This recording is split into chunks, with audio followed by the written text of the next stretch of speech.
Okay.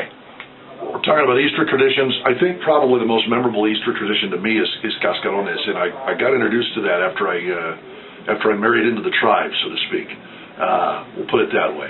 And cascarones were something that was an entirely new concept to me, because I still don't see how smashing an egg on somebody's head and confetti flies out is... How was that? Okay, the eggs, Easter, I get this, they're colored eggs, you put the confetti in. But how does somebody come up with that? I still don't get it.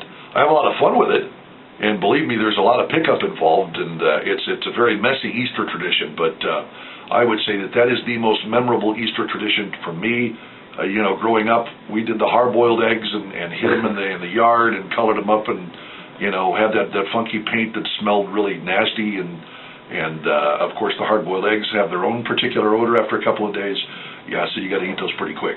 But that's how we did it on Easter Sunday, and I don't know, we're just all kind of extending from these, from my understanding,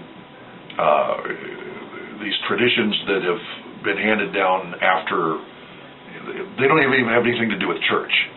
These are like pagan traditions from way, way back, and for some reason it just gets incorporated, a lot like Christmas trees, as to part of our religious holidays. So there is the religious part, and then there's smashing eggs over people's heads and eating the hard-boiled ones. So are you doing this again? Yes, we are. We're doing cascarones because my grandson is 2. He's got to be introduced. His head's now hard enough for us to smash things on his head, because I'm sure he will smash things on our heads. And so we got to do it for the kid. Absolutely. We'll be there doing the cascarones this Easter. Cool. Go ahead. My Easter tradition? Yeah. Well, growing up, we used to go to the park, the whole family get together, and we just have a big cookout, and then hide the eggs, and then we'd find them and stuff like that. Basically, but the whole family, talking about like 40 people, it'd be pretty sweet. Nowadays, I just hang with my parents, and then at night I go visit Buddy at the Red Parrot. When we were kids, of course, we'd wake up in the morning, and there would be our basket full of chocolates, whatever, and then we'd do the Easter egg hunt. We never did the cascarones, though, which I wish we would have done now. But, now it's just all about what it's Easter Sunday. Now we appreciate what that means and what it's all about. So it's just all about family getting together, and this year it'll be my blended family. My new family with, my husband's family, so I'm looking forward to that. It should be fun this year. What are you going to cook? We're doing a brunch. Ooh. So, yes, the menu hasn't been settled yet, but we have Easter brunch. So I'm looking forward to it. Just spending time with family. Well, happy Easter. Happy Easter to you, Fernando Cuevas. Thank you. Week leading up to, and we'd hide them, and then we'd have an Easter basket on Sunday morning. Normal stuff.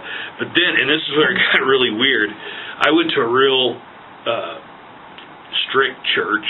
It was a Baptist church, but it was real fundamental.